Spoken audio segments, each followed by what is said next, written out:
Señor, declaramos que tú eres nuestro Dios, tú eres el Dios de amor.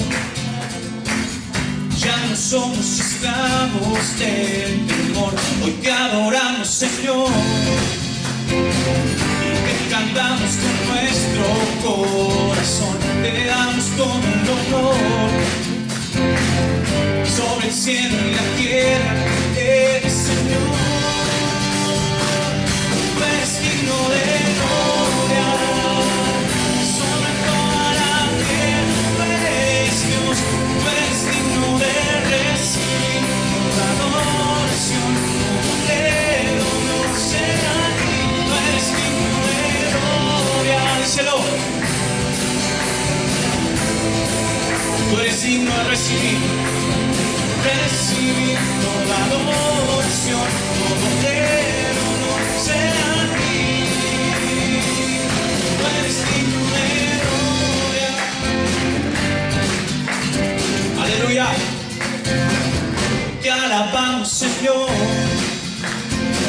y declaramos que tú eres nuestro Dios, tú eres el Dios de amor. Ya no somos esclavos, te adoramos, Señor, y te cantamos con nuestro corazón, te damos todo el honor. Sobre el cielo y la tierra eres Señor, tú eres digno de gloria. Díselo, tú eres digno de recibir toda adoración, todo dedo no será a ti. Sí, Señor, tú eres digno de recibir toda adoración, todo dedo no será a ti. Tú eres digno de gloria. Gracias, Señor.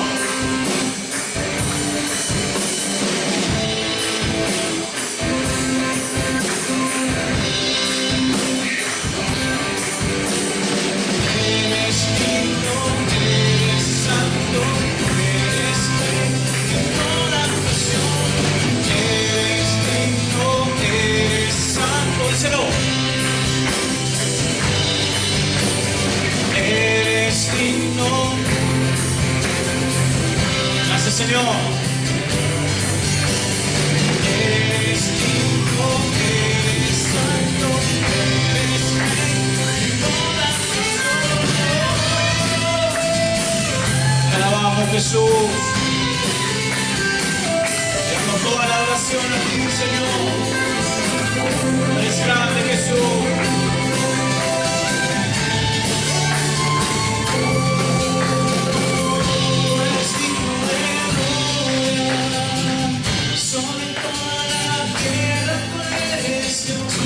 Eres digno de recibírselo. Tú eres digno de gloria. Sí, Señor. De recibir toda adoración, todo dedo no será a ti. Tú eres digno de gloria. Gracias, Señor.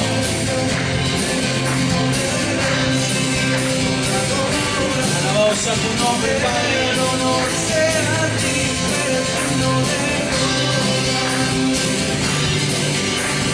Es grande, Jesús, tú eres digno de recibir toda adoración, porque el honor sea a ti.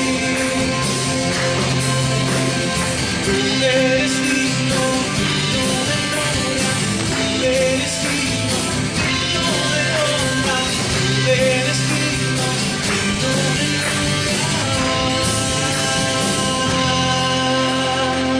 Pero un fuerte aplauso al Señor. Por ti todo lo puedo, todo es posible y la fuerza tú me das. es imposible, por ti tus ojos se abren, díselo, cadenas son rotas y yo viviré por fe. Nada es imposible, sí Señor.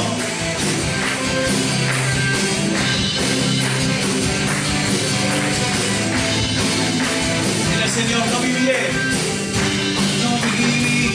por lo que creo, no viviré por lo que siento.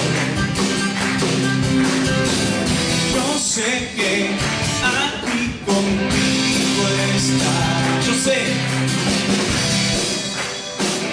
tú eres grande.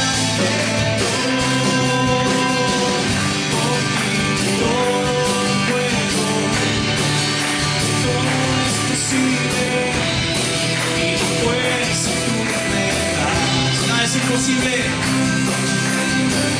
por ti tus ojos se abren, díselo, cadenas rotas, yo viviré por fe. Nada es imposible. Gracias Señor.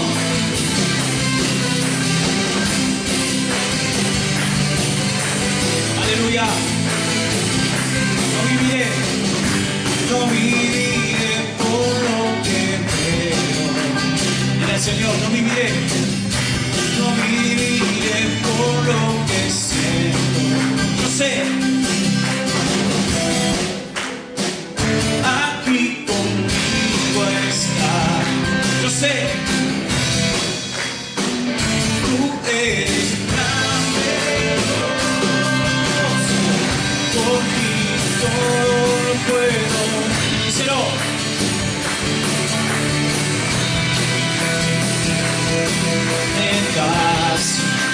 Nada es imposible, por ti tus ojos se abren, cadenas rotas, yo viviré por fe. Nada es imposible. Gracias Señor.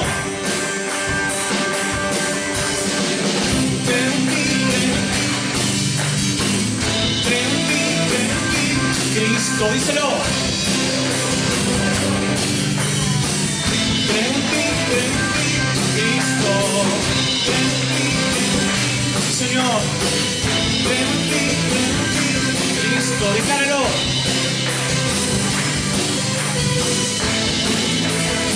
Creo en ti, Señor. Creo en ti, creo en ti.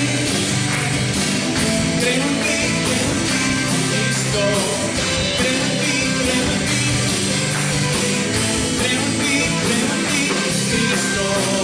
Por ti todo lo puedo, todo es posible y la fuerza tú me das.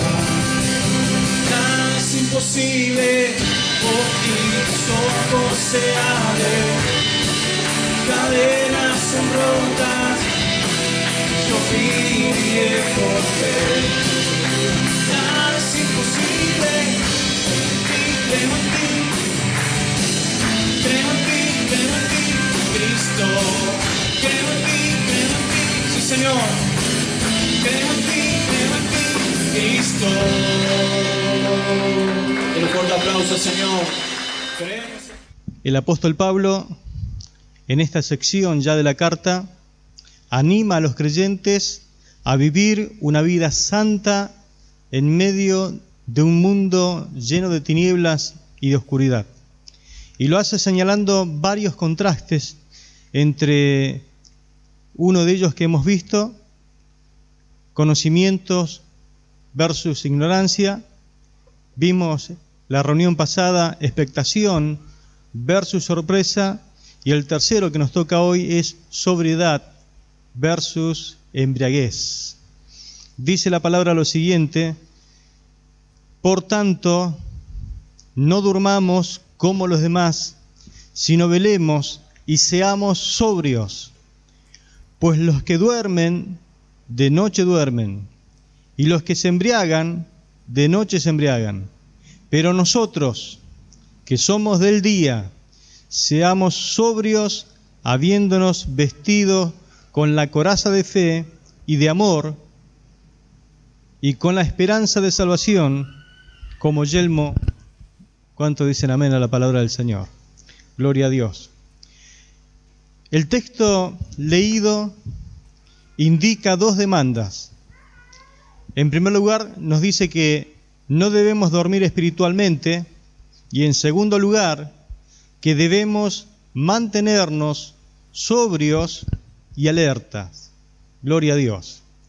Ser sobrio significa entonces estar alerta, significa estar con los ojos abiertos.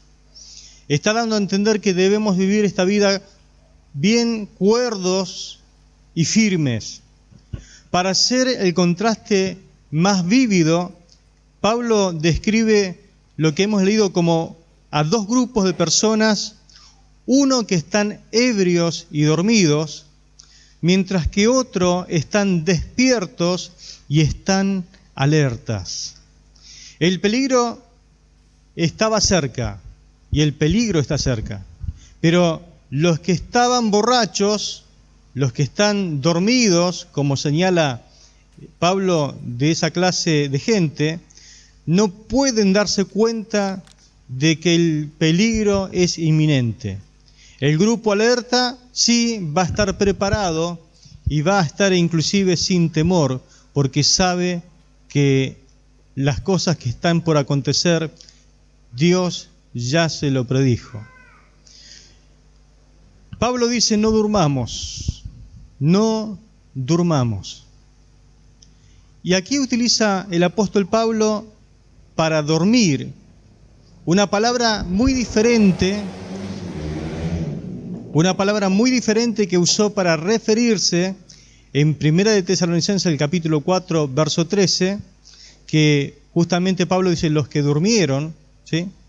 Pero no está hablando de ese dormir, sino que aquí usa la palabra dormir en forma metafórica para denotar indiferencia a las realidades espirituales de parte de los creyentes. Es una palabra que se menciona, la anterior, para hablar del sueño de la muerte, pero en esta oportunidad Pablo está utilizando otro tipo de dormir. Habla de un dormir que cubre todo tipo de descuido e insensibilidad espiritual. No durmamos, dice el apóstol Pablo. Y habla mucho justamente de lo que pertenece a este mundo, es decir, a los demás, a aquellos que no tienen fe, que no tienen esperanza. Este mundo justamente está descrito como Pablo de un mundo ebrio, un mundo dormido. Nosotros como creyentes no deberíamos vivir de esta forma. Pero muchos cristianos, si Pablo dice no durmamos, es justamente porque hay una alerta a que podríamos caer en esa tragedia de dormir. Mis hermanos, no debemos dormir ni dar lugar al sueño de la ignorancia. En una oportunidad el Señor le pidió a Pedro, a Santiago y a Juan que velaran juntamente con él en oración en el huerto de Getsemaní. Les rogó: por favor, ayúdenme a interceder, a orar, porque era un momento muy clave en la vida del Señor. Se estaba decidiendo el destino de la humanidad. Allí era la oración que el Señor hizo: Señor, que no se haga mi voluntad sino la tuya. 3 veces oró esa oración. Fue una y otra vez el Señor a ver qué hacían sus amigos y los halló durmiendo. Dice el apóstol Pablo: no durmamos. Ese es el tipo de sueño al cual nosotros no debemos darle lugar, como el sueño que le dieron lugar los discípulos. Quizás la atmósfera era pesada, quizás el ambiente espiritual era muy pesado, pero ellos tenían que estar orando, intercediendo por su Señor. El Señor los necesitaba. Y en este tiempo hay mucha gente que también nos necesita, que nosotros estemos intercediendo, orando por ello. Cuanto más urgente se necesita la oración, en este tiempo parece que más cristianos le están dando lugar a ese sueño de la ignorancia. Tampoco deberíamos darle lugar al sueño de la insensibilidad, como le dio lugar Jonás, cuando Dios tenía el propósito de salvar a toda una ciudad llamada Nínive. Él, con su espíritu patriótico, dijo: yo no quiero que estos ninivitas sean salvos, porque yo sé que en algún momento ellos van a ser utilizados para destruir a todo Israel. Y allí estaba luchando en su interior, y dice la Biblia que en vez de tomar una rumbo para Nínive, tomó rumbo para Tarsis. Fue en una embarcación, y dice la palabra que yendo a la bodega del navío, se echó a dormir. Y Dios levantó un viento huracanado, al punto que parecía que se destruía la nave. Pero Jonás dormía en el interior de esa nave. Hasta que encontraron allí en la bodega a este hombre durmiendo, y viene el capitán y le dice: despiértate, dormilón, levántate y clama a tu Dios, a ver si de alguna forma vamos a ser salvos. Y echaron suerte, y la suerte cayó sobre él. Dice: sí, échenme al mar, que se va a calmar toda la tempestad.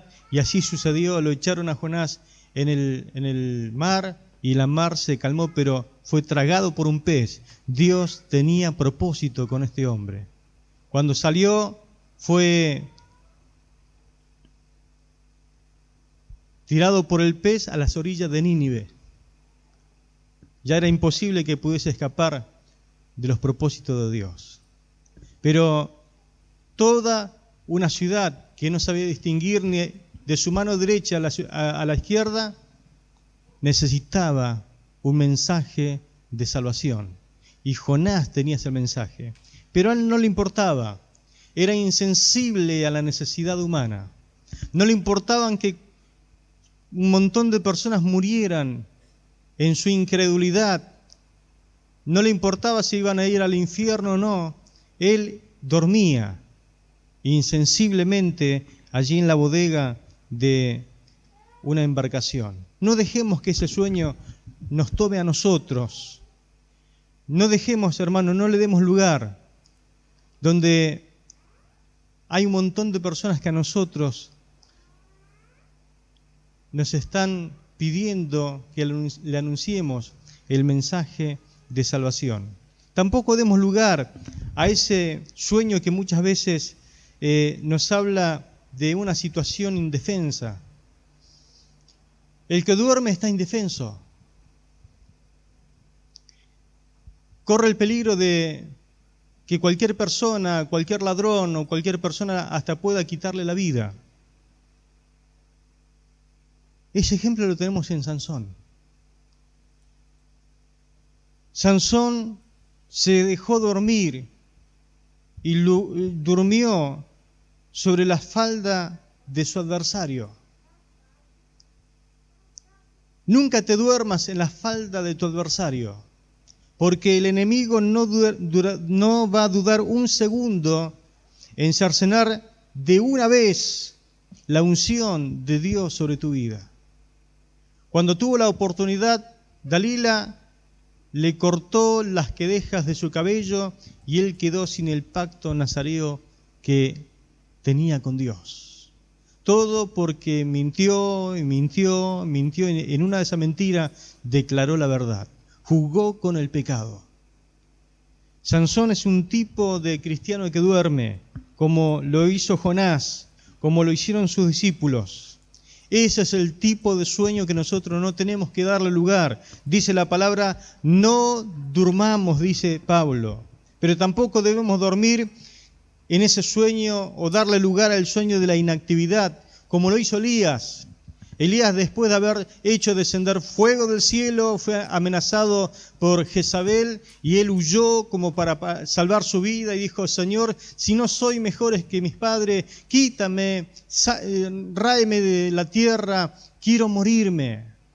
Allí estaba deprimido, estresado, se echó a una cueva allí adentro, quiso dormir y Dios seguía trabajando con él. Pero nunca demos lugar a ese sueño de la falta de motivación a causa de alguna desilusión engañosa sobre tu vida. Él tenía algunas mentiras que se creía como que era el único que había quedado. Dios le dijo: Elías, no eres el único, 7.000 todavía no doblaron sus rodillas ante Baal. No te creas el único cristiano, no te creas que eres el único utilizado por Dios, no te creas el único, porque hay mucho pueblo de Dios todavía en este lugar al cual yo puedo usar. Y ahí estaba creyendo una mentira, inactivo, dándole lugar al sueño. Y otro caso lo tenemos de darle lugar al sueño de la inseguridad. La Biblia habla en Hechos de los Apóstoles de un joven llamado Eutico. Quedó grabado en la historia, Eutico. Se quedó dormido, ¿sabe dónde? En el cuarto piso, al lado de una ventana. Por eso nunca te detengas a dormir en lugares inseguros, donde te puede venir el sueño, ese sueño de la inseguridad. Dice la palabra, después de escuchar a Pablo disertar por largo tiempo, dice que pasó hasta la medianoche enseñando la palabra de Dios. Era quizás la última vez que Pablo iba a estar con ellos, así que aprovechó al máximo el tiempo que le permitían y les predicó y le enseñó y le exhortó durante mucho tiempo, y el sueño invadió a este joven y de allá cayó dormido, y cuando cae en el piso murió. La Biblia cuenta de que Pablo oró por él y resucitó, pero no todas las veces vamos a tener un Pablo que resucite a los jóvenes dormidos, que caen porque duermen en lugares inadecuados. Quizás en una de esas caídas, como Eutico, encuentres el final de tu historia. Pero Pablo dice, no durmamos. ¿Cuánto dicen amén a esto? No durmamos. En un sermón que predicó el famoso predicador Spurgeon, él le puso como título, despierta, despierta. Y es el mensaje de Dios para la iglesia en este tiempo, que también a nosotros nos dice, despierta. Él mostró la locura y la tragedia del cristiano que duerme con 3 poderosas imágenes. La primera que él tomó fue una ciudad que sufre una gran peste y un oficial que camina por las calles gritando, tengan cuidado, traigan a los enfermos, traigan los muertos, tráiganlos, porque era imposible pelear con esa peste que se había desparramado en toda la ciudad. Pero al mismo tiempo, mientras este oficial gritaba y trataba de ayudar a la gente, hay un doctor con la cura en su bolsillo, durmiendo. Otra imagen que utilizó, un barco de pasajeros que se tambalea bajo una gran tormenta y está a punto de estrellarse contra las rocas, trayendo casi una muerte segura a casi todos los tripulantes de ese barco, pero al mismo tiempo en ese mismo barco hay un capitán dormido y no está en condiciones de tomar el timón y cambiar el rumbo porque está dormido. Y el último ejemplo que utiliza es un prisionero en su celda que está a punto de ser conducido para ser ejecutado. Tiene pena de muerte. Su corazón está aterrorizado ante la idea de ser colgado de su cuello. Aterrorizado por la muerte y de lo que le va a esperar después de la muerte. Al mismo tiempo, hay un hombre en otra sala durmiendo con una carta en su bolsillo donde se le da el indulto a esa persona. Al hombre condenado a muerte, él estaba durmiendo, pero tenía una carta, tranquilo, él estaba, porque sabía que ese hombre había sido indultado. Pero lo trágico y lo terrible que era que estaba durmiendo. Mis hermanos, hoy nosotros como cristianos nos podríamos comparar con ese doctor, con ese capitán y con ese hombre que tenía esa carta.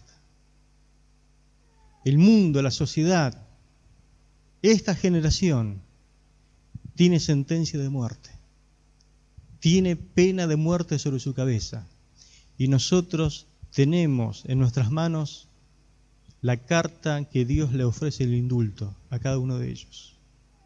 ¿Qué vamos a hacer? Vamos a presentarnos delante de ellos y le vamos a mostrar el indulto y que ellos los crean o no, o vamos a ponernos a dormir con la carta tranquilo en nuestros hogares. Pablo dijo: no durmamos,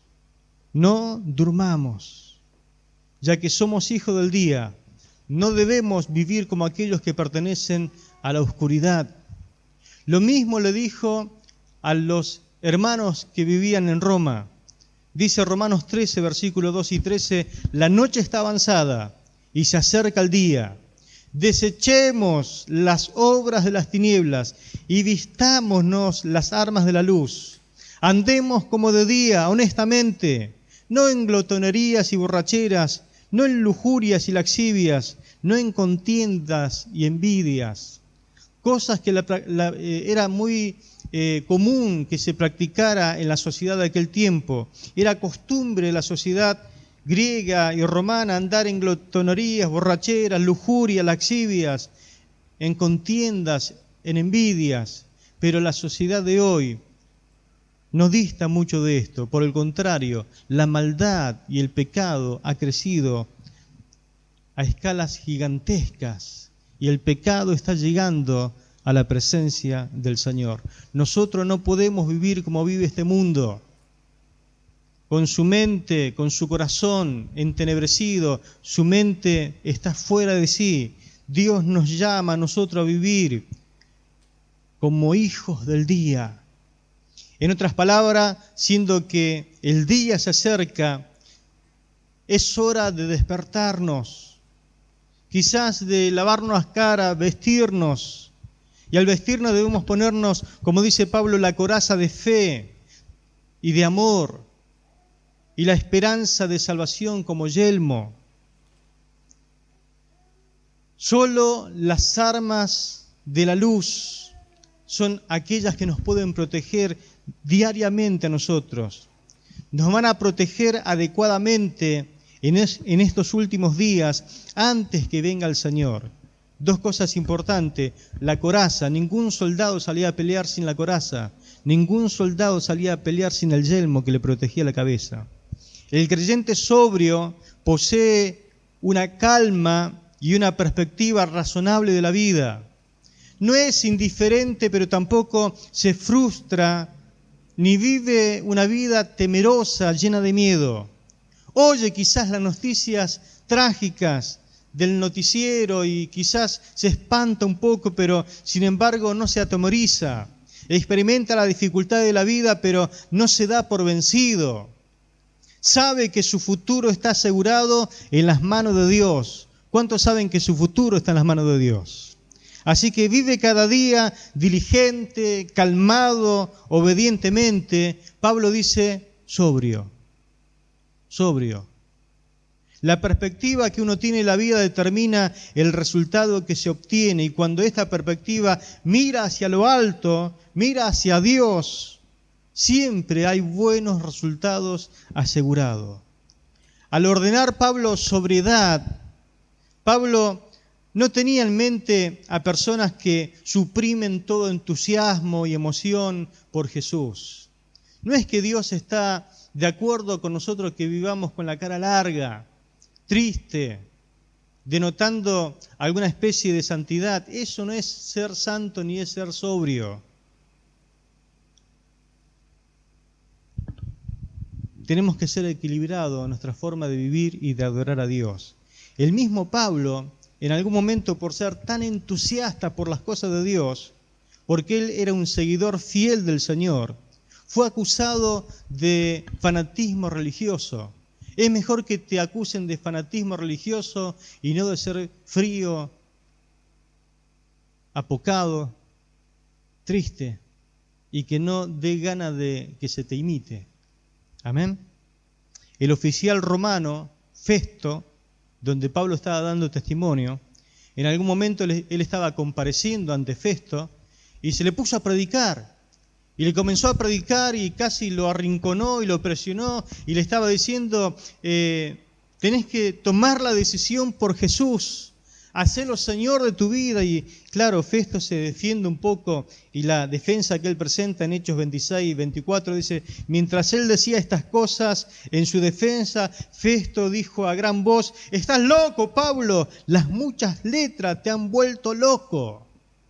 Ojalá que todos nosotros seamos tenido por loco por Jesús. Amén. ¿Cuántos son locos por Jesús? Los mismos corintios pensaron que Pablo estaba fuera de sí. Dice 2 Corintios 5:13, si acaso estamos locos, porque lo estaban tratando de loco a Pablo, lo estamos por querer servir a Dios. Gloria a Dios. Ojalá que el Señor encuentre en nosotros esa locura de estar locos por servirle. Amén. Locos por servirle. Otras versiones dicen acerca de ser sobrio, tener dominio propio, vivir correctamente, mantenerse en sano juicio, lúcidos, despejados, contenidos, no como vive este mundo, pensando que nada va a ocurrir. Es más, cualquier persona sin mucho conocimiento de la Biblia parece que sabe que algo pronto va a suceder. Les tiemblan las canillas, están pensando cada vez que miran hacia arriba, hacia los costados, algo pronto está por suceder. Y eso pronto se llama que el Señor viene a buscar a su iglesia. Amén. Y después se va a desatar el día del Señor. Pero la gente incrédula no está alerta. Más bien vive como los hombres que se embriagan. Esta sociedad vive de esta forma, viviendo y gozando de un paraíso ficticio y de una seguridad falsa. Es como que ellos mismos se automienten. Cuando el Espíritu Santo llenó a los primeros creyentes en el día de Pentecostés, los mismos incrédulos acusaron a los creyentes llenos del Espíritu Santo, están ebrios, están borrachos. Y sale Pedro en su defensa y dice, no estamos borrachos, no estamos ebrios, pues son las 9 de la mañana, aquí estamos llenos del Espíritu Santo. Esto es cumplimiento exacto de la profecía de Joel. En los postreros días Dios derramaría de su Espíritu Santo sobre toda carne. Y eso es lo que está pasando hoy. No estamos ebrios, estamos llenos del Espíritu Santo de Dios. Pero ellos sí viven como borrachos. ¿Vio cómo vive el borracho, no? El borracho está fuera de sí, está fuera de control, no está en su sano juicio. Así vive este mundo y es la figura que Pablo trata de imponer en este pasaje. La espada de la ira de Dios cuelga sobre el cuello de este mundo, sin embargo ellos viven en sus pecados, llevando una vida vacía, sin pensar en las cosas eternas. Pero ni bien uno deje este mundo, hay una eternidad que enfrentar y dos destinos solamente, salvación eterna y condenación eterna. La salvación no se puede obtener por obras, solamente por la fe en el Hijo de Dios. La fe y el amor son representados por la coraza, eso que te protege el corazón. La coraza cubre los órganos vitales. Y ningún soldado, mis hermanos, iría a una batalla sin esa coraza. Ahora, ningún cristiano tampoco puede salir a enfrentar los embates de esta vida si no lleva su corazón cubierto por la fe que te hace salvo y el amor que todo lo puede. Amén. La esperanza de salvación que representa el yelmo, es decir, ese casco protector, porque el yelmo protege la cabeza, era esencial, así como la coraza. La esperanza no es usada en el sentido de un pensamiento deseoso, sino en el sentido de una expectación confiada de que nuestra vida, nuestro futuro está en las manos del Señor. La esperanza de la salvación no significa la esperanza de que al final seremos salvos, no. Un hombre o una mujer puede saber hoy si es salvo o no, hoy puede saber si va a ir al cielo o no por la fe. Pablo, por ejemplo, sabía que los creyentes de Tesalónica eran salvos. Yo le pregunto a usted en esta noche, ¿usted es salvo? ¿Usted sabe si es salvo o no es salvo?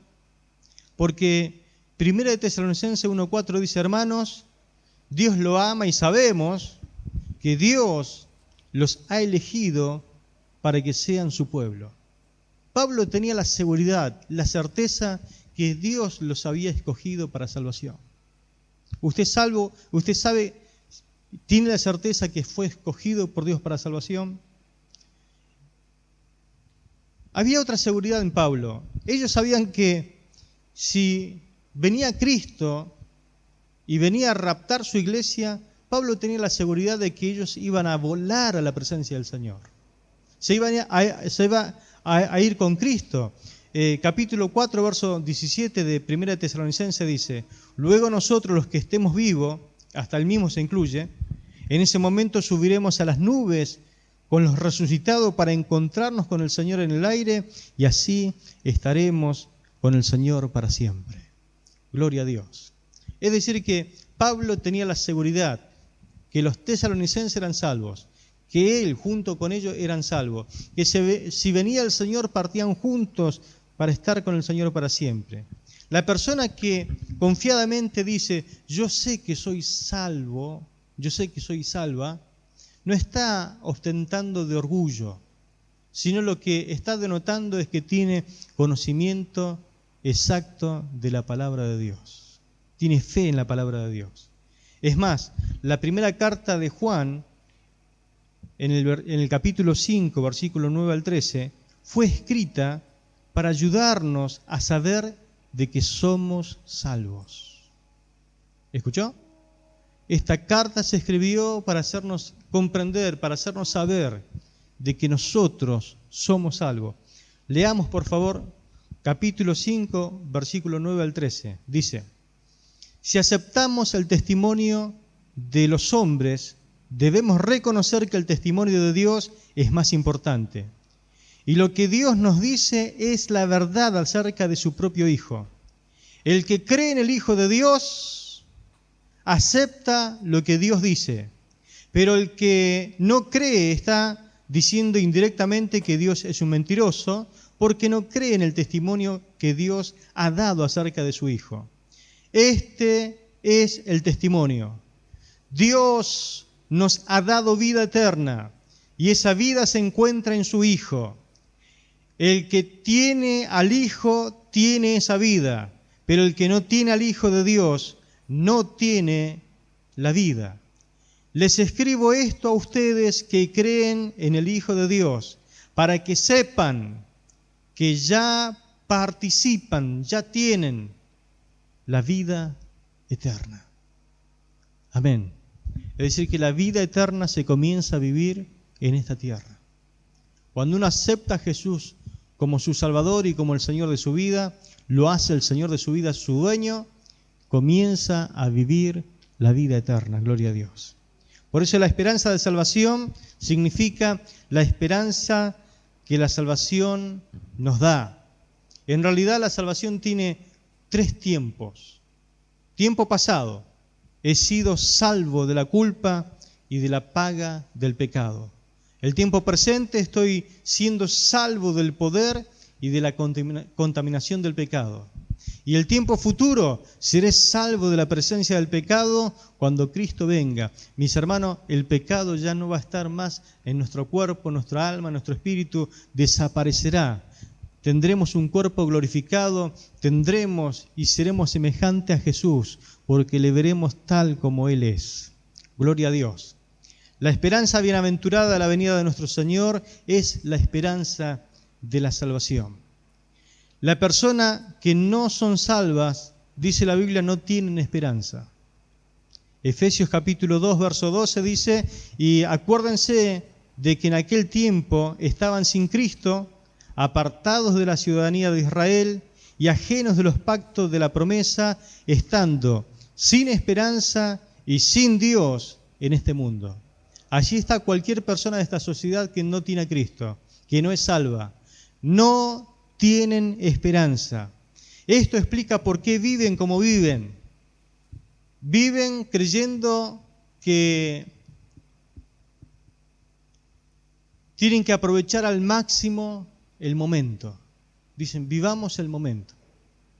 Y el profeta lo describe de esta forma. Dice, comamos y bebamos, que mañana moriremos. Como diciendo, es la última vez que vamos a comer. Usted va a ver que hay gente que come como si fuera la última vez. Y hay gente que toma como si nunca más va a tomar.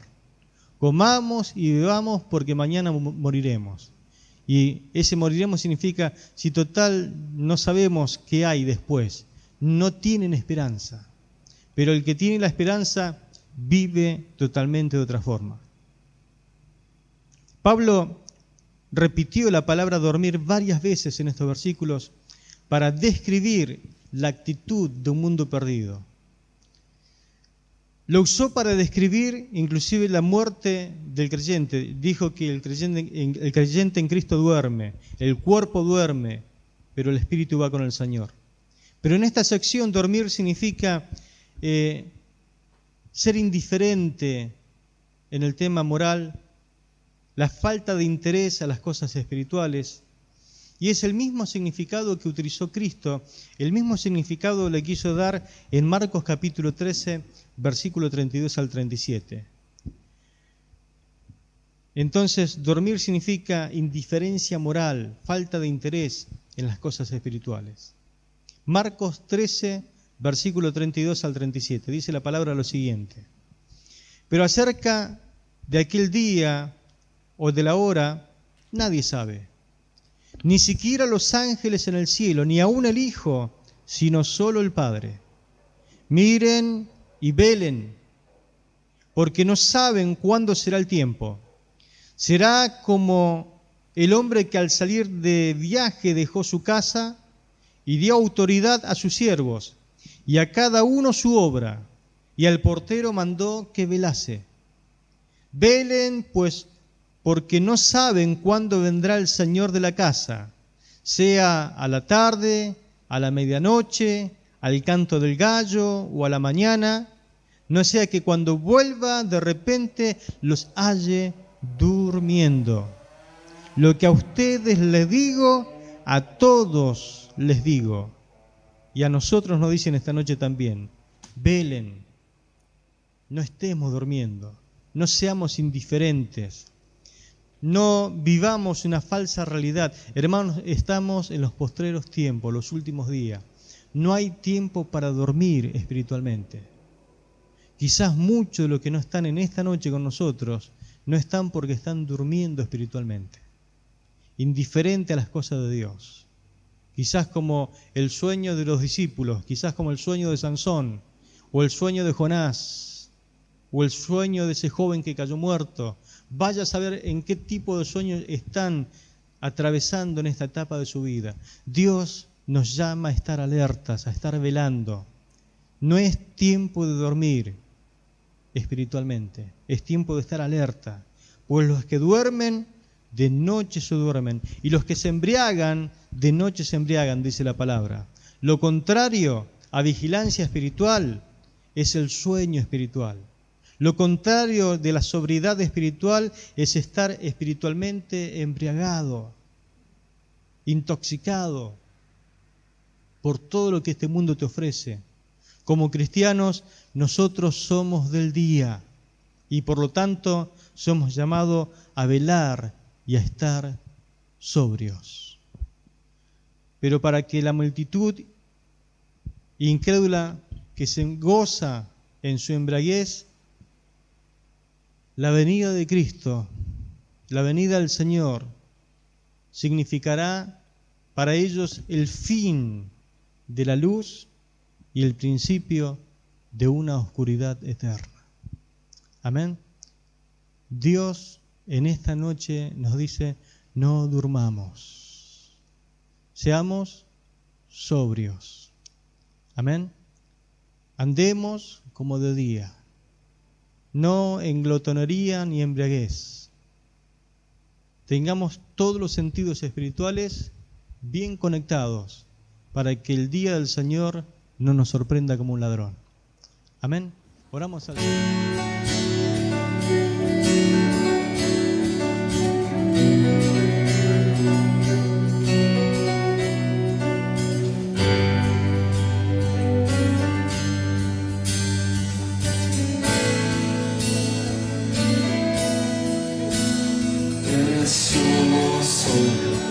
Precioso Dios, amado Señor, te adoramos, Rey de verdad, te exaltamos, Príncipe de paz, precioso Jesús, tus ojos llenos de amor, tu vida diste a la cruz, moriste pensando en mí.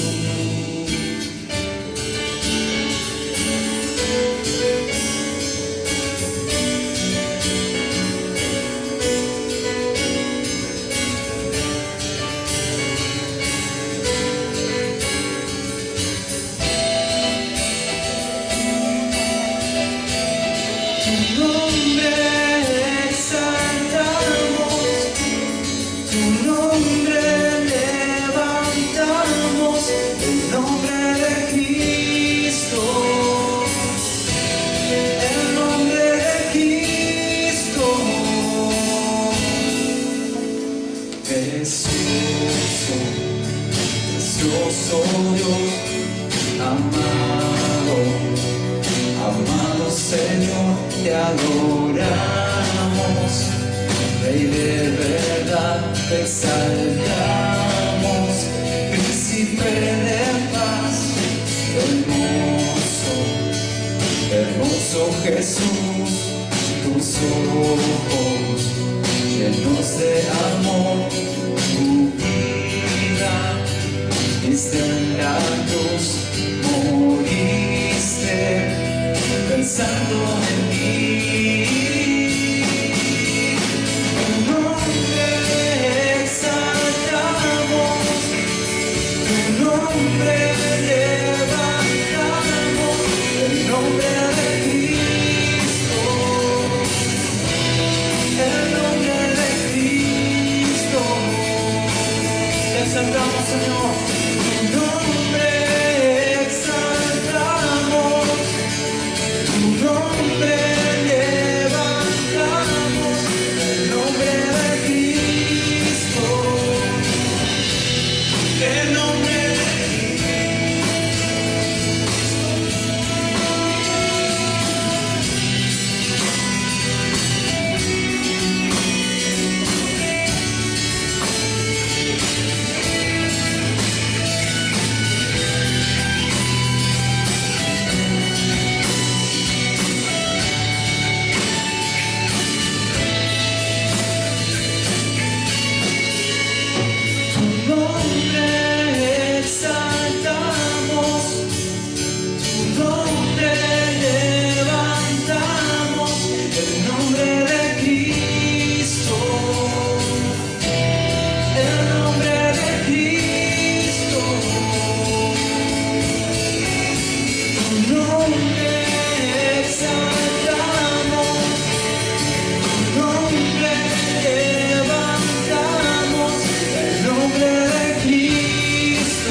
Señor.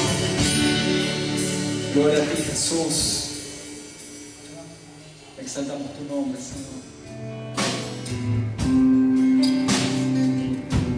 Gracias, Jesús. Y le decimos, como el siervo busca por las aguas, así clama mi alma por ti, Señor. Día y noche yo tengo sed de ti, y solo a ti, sí Señor, solo a ti buscaré.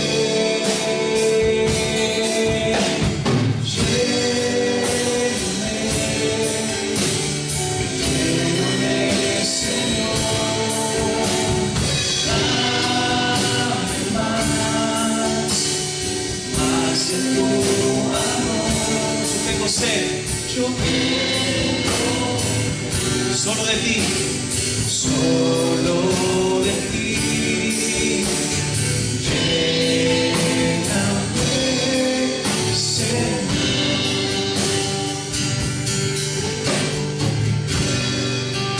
Como el siervo busca por las aguas, así clama mi alma por ti, Señor. Día y noche yo tengo sed de ti, y solo a ti, mira Señor, buscaré.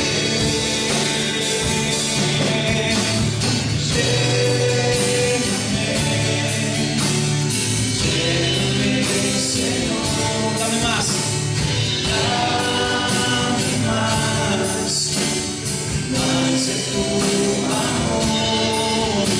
Yo tengo sed solo de ti,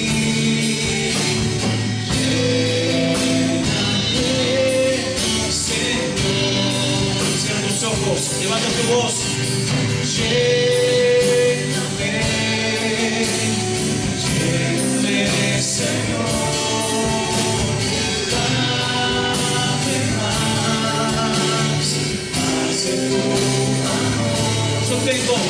Yo tengo sed solo de ti, lléname, Señor. Gracias, Señor. Gracias por tu presencia, Padre. Tú estás aquí, Jesús. Dame más, Señor. Oh, gracias, Señor.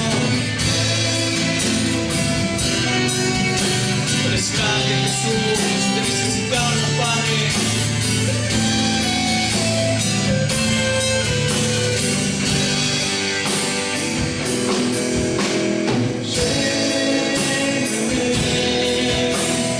Lléname, Señor.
Presencia.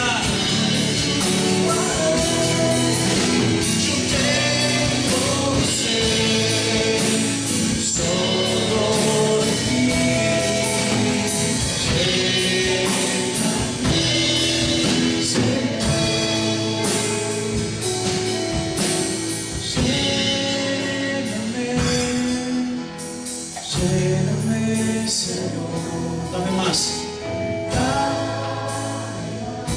tu amor, más de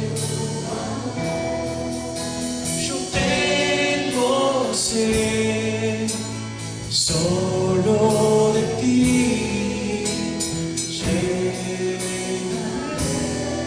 Señor. Por última vez, lléname, lléname, lléname, Señor, con tu presencia. Más de tu amor, más de tu amor. Yo tengo sed, solo de ti. Lléname, Señor. Lléname, Señor.